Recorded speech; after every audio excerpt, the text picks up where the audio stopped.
ಪರಿಷತ್ ಚುನಾವಣೆಯಲ್ಲಿ ಜೆಡಿಎಸ್ಗೆ ಅಡ್ಡ ಮತದಾನದ ಶಾಕ್. ಶಾಸಕರ ಅಡ್ಡ ಮತದಾನದ ಹೊಡೆತಕ್ಕೆ ದಂಗಾಗಿದೆ ದಳಪತಿ ಪಡೆ. ಕೇಂದ್ರ ಸಚಿವ ಕುಮಾರಸ್ವಾಮಿ ಮನೆಯಲ್ಲಿ ಮಹತ್ವದ ಮೀಟಿಂಗ್ ನಡೆದಿದೆ. ಜೆಪಿ ನಗರದ ಕುಮಾರಸ್ವಾಮಿ ಮನೆಗೆ ಆಗಮಿಸ್ತಾ ಇದ್ದಾರೆ ಶಾಸಕರು. ಪರಿಷತ್ ಫೈಟ್ನಲ್ಲಿ ಸೋಲಿಂದ ದಳಪತಿಗಳು ಕಂಗಾಲಾಗಿದ್ದಾರೆ. 14 ವೋಟ್ ಅಷ್ಟೇ ಬಿದ್ದಿದೆ. ಆತ್ಮಾವಲೋಕನ ಸಭೆ ಕರೆದಿದ್ದಾರೆ ಕೇಂದ್ರ ಸಚಿವ ಕುಮಾರಸ್ವಾಮಿ. ಚುನಾವಣೆಯಲ್ಲಿ ಮುಖಭಂಗ ಅನುಭವಿಸಿದೆ ಜೆಡಿಎಸ್. ಅಡ್ಡ ಮತದಾನ ಮಾಡಿದ ಶಾಸಕರ ಬಗ್ಗೆ ಎಚ್ಡಿಕೆ ಚರ್ಚೆ ಮಾಡೋರಿದ್ದಾರೆ. ಶಾಸಕರಿಂದ ಅಭಿಪ್ರಾಯ ಪಡೆದು ಮುಂದಿನ ನಿರ್ಧಾರ ತೆಗೆದುಕೊಳ್ಳೋ ಸಾಧ್ಯತೆ ಇದೆ. ಕುಮಾರಸ್ವಾಮಿ ಅವರ ಮನೆಗೆ ಶಾಸಕ ಸಮೃದ್ಧಿ ಮಂಜುನಾಥ್, ಸುರೇಶ್ ಬಾಬು, ಹಗರಿಬೊಮ್ಮನಹಳ್ಳಿ ಶಾಸಕ ನೇಮಿರಾಜ್, ಅರಕಲಗೂಡು ಶಾಸಕ ಎ ಮಂಜು, ಜಿಡಿ ಹರೀಶ್ ಗೌಡ, ಕೆಆರ್ಪೇಟೆ ಶಾಸಕ ಮಂಜು, ಹಾಸನ ಕ್ಷೇತ್ರದ ಸ್ವರೂಪ್, ದೇವರಹಿಪ್ಪರಗಿ ಶಾಸಕ ರಾಜು ಗೌಡ, ವಿಧಾನ ಪರಿಷತ್ ಸದಸ್ಯ ಜವರಾಯಗೌಡ, ಸಂಸದ ಮಲ್ಲೇಶ್ ಬಾಬು ಬಂದಿದ್ದಾರೆ. 14 ಮತಗಳು ಜೆಡಿಎಸ್ ಪಾಲಿಗೆ ಬಂದಿದ್ದು ಮೈತ್ರಿ ಪಡೆಗಳಿಗೆ ದೊಡ್ಡ ಶಾಕ್ ಇದು.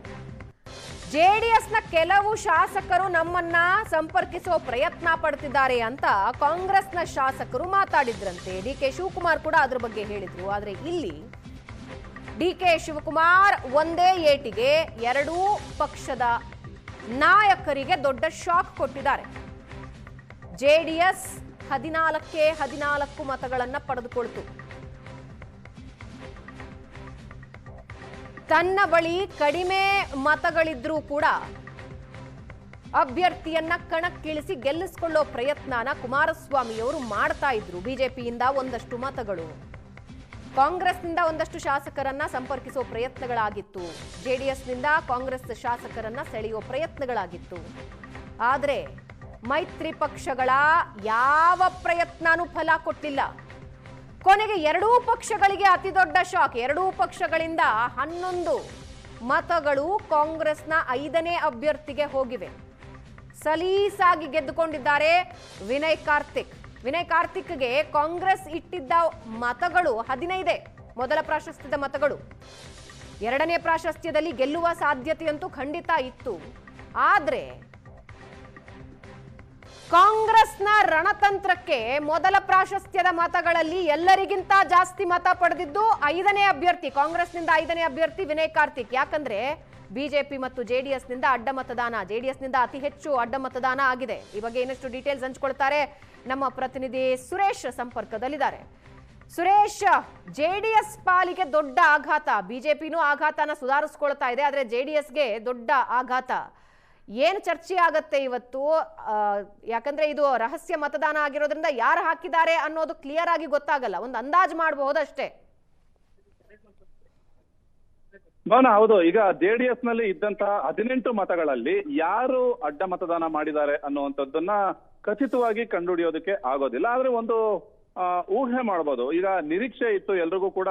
ಜಿಟಿ ದೇವೇಗೌಡರು ಸಾಕಷ್ಟು ದಿನಗಳಿಂದಲೂ ಕೂಡ ಒಂದು ಪಕ್ಷದಿಂದ ಅಂತರವನ್ನ ಕಾಯ್ದುಕೊಂಡಿದ್ರು. ಹಾಗಾಗಿ ಜಿಟಿ ದೇವೇಗೌಡರ ಮತ ಜೆಡಿಎಸ್ಗೆ ಯಾವುದೇ ಕಾರಣಕ್ಕೂ ಬರೋದಿಲ್ಲ ಅನ್ನುವಂತ ಒಂದು ನಿರೀಕ್ಷೆ ಮೊದಲಿನಿಂದಲೂ ಇತ್ತು. ಆದ್ರೆ ಈಗ ಅಂದುಕೊಂಡಿದ್ದಕ್ಕಿಂತಲೂ ಹೆಚ್ಚು ಅಡ್ಡ ಮತದಾನ ಆಗಿರುವಂತದ್ದು ನಿಜಕ್ಕೂ ಕೂಡ ಜೆಡಿಎಸ್ ಪಾಳ್ಯಕ್ಕೆ ಒಂದು ಶಾಕ್ ಅಂತಲೇ ಹೇಳ್ಬೋದು.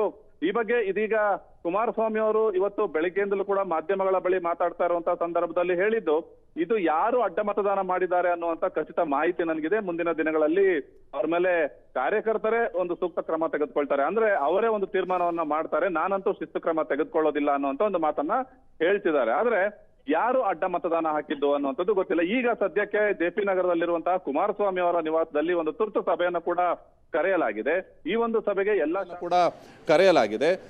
ಸಭೆಗೆ ಎಲ್ಲ ಶಾಸಕರಿಗೆ ಕೂಡ ಆಹ್ವಾನವನ್ನು ಕೂಡ ನೀಡಲಾಗಿದೆ. ಪರಿಷತ್ ಚುನಾವಣೆ ಮುಗಿದ ಬಳಿಕ ಯಾರು ಅಡ್ಡ ಮತದಾನ ಮಾಡಿದ್ದಾರೆ ಅನ್ನೋದರ ಬಗ್ಗೆ ಒಂದು ಚರ್ಚೆ ನಡೀಬೇಕು. ಹಾಗಾಗಿ ಸಭೆ ನಡೆದಿದೆ. ಇದಕ್ಕೂ ಮುಂಚೆ ಕುಮಾರಸ್ವಾಮಿ ಅವರು ದೇವೇಗೌಡರ ನಿವಾಸಕ್ಕೂ ಕೂಡ ತೆರಳಿದರು. ನಡೆದಿರುವಂತಹ ಎಲ್ಲ ವಿದ್ಯಮಾನಗಳನ್ನ ಅವರಿಗೂ ಕೂಡ ವಿವರಿಸಿ ಹೇಳಲಾಯಿತು. ಇದೀಗ ಕುಮಾರಸ್ವಾಮಿ ಅವರು ಮತ್ತೆ JP ನಗರದ ತಮ್ಮ ನಿವಾಸಕ್ಕೆ ಬಂದಿದ್ದಾರೆ. ಇಲ್ಲಿ ಸಭೆ ಕೂಡ ಆರಂಭ ಆಗಿದೆ. ಈ ಸಭೆಗೆ ಈಗಾಗಲೇ ಎಲ್ಲ ಶಾಸಕರು ಕೂಡ ಬಂದಿದ್ದಾರೆ. ಬಹುತೇಕ GT ದೇವೇಗೌಡರು ಮತ್ತು HD ರೇವಣ್ಣ ಅವರು ಬರುವಂಥದ್ದು ಮಾತ್ರ ಅನುಮಾನ. ಉಳಿದಂತೆ ಎಲ್ಲ ಶಾಸಕರು ಕೂಡ ಈಗಾಗಲೇ ಆಗಮಿಸಿದ್ದಾರೆ. ಹನೂರು ಶಾಸಕ ಮಂಜುನಾಥ್ ಕೂಡ ಸದ್ಯಕ್ಕೆ ಇನ್ನೂ ಸಭೆಗೆ ಆಗಮಿಸಿಲ್ಲ. ಉಳಿದಂತೆ ಎಲ್ಲ ಶಾಸಕರು ಬಂದಿದ್ದಾರೆ. ಒಂದು ಪರ್ಯಾಲೋಚನಾ ಸಭೆ ಕುಮಾರಸ್ವಾಮಿ ಅವರ ನಿವಾಸದಲ್ಲಿ ನಡೀತಾ ಇರುವಂಥದ್ದು. ಭಾವನಾ, ಎಸ್, ಧನ್ಯವಾದ.